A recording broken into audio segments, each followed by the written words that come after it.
Hello and welcome everybody, JP McDaniel here, bringing you another installment of the NOS Performance Pro Tips. Each episode we analyze gameplay from our favorite pro players and teach you guys how to execute those plays yourself. This time out we've got Sase playing against Zerg on dual site. Let's go ahead and get into it. Kim Sase Hamar is a Swedish Protoss player from Quantic Gaming who came from the Warcraft 3 scene.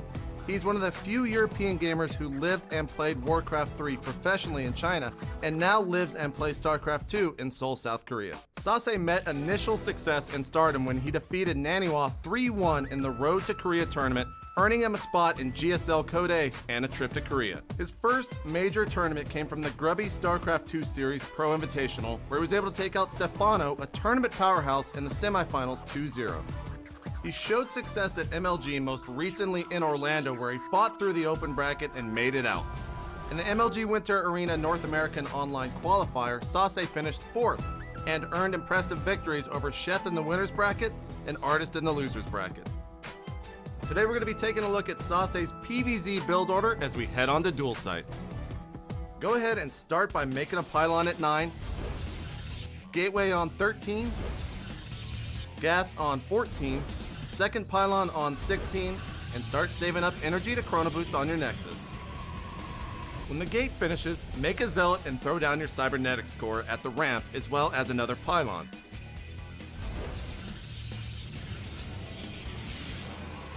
Sase throws down his third pylon at the ramp to do a full wall off because the ramp on dual site requires an additional building. Continue to build zealots, and when the cybernetics core finishes at 23 supply, start your second gas.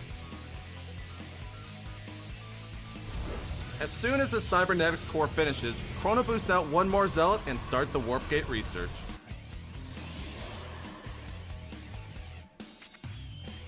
The fourth unit out of the gateway should be a sentry. Use 2 zealots to chase around the Lings or take a Xel'Naga tower, but never overstay your welcome.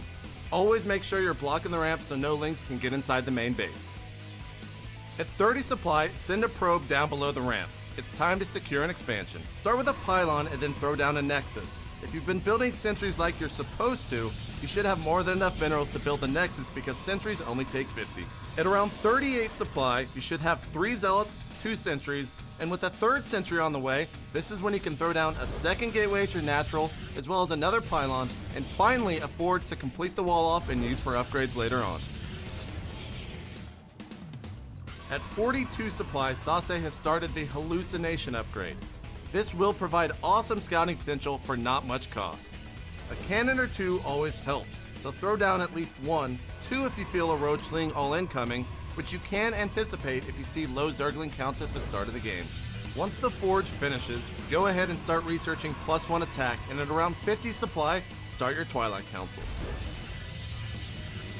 Make sure by around 60 supply you're on 4 gas, and at 65, you've started a robotics facility. As soon as +1 attack finishes, start +2. This build hinges on the quick upgrades. Start to warp in Stalkers around 76 supply if you haven't needed them earlier in the match, and begin researching Blink as well. If you scouted heavy roach production with your hallucinated Phoenixes, go ahead and start making immortals like Sase is, as well as adding on 3 additional gateways around 85 supply.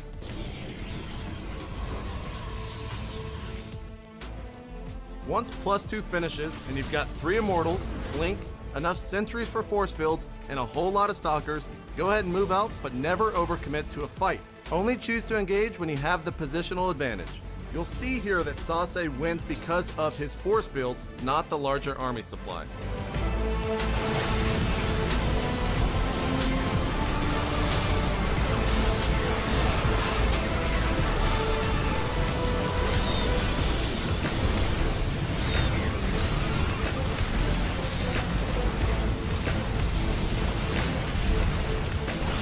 The 3 things you can take away from this build are: number 1, practice your force fields and blink control. If you can take out enough units in an attack, you can counterattack for the kill move, and force fields and defensive blinking will help you secure the initial win. Number 2, don't be afraid to send out small forces of zealots to your opponent's expansions. Number 3, if you have a hard time against 3 hatch openings from a Zerg user, a Forge Fast Expand build might be better suited for you.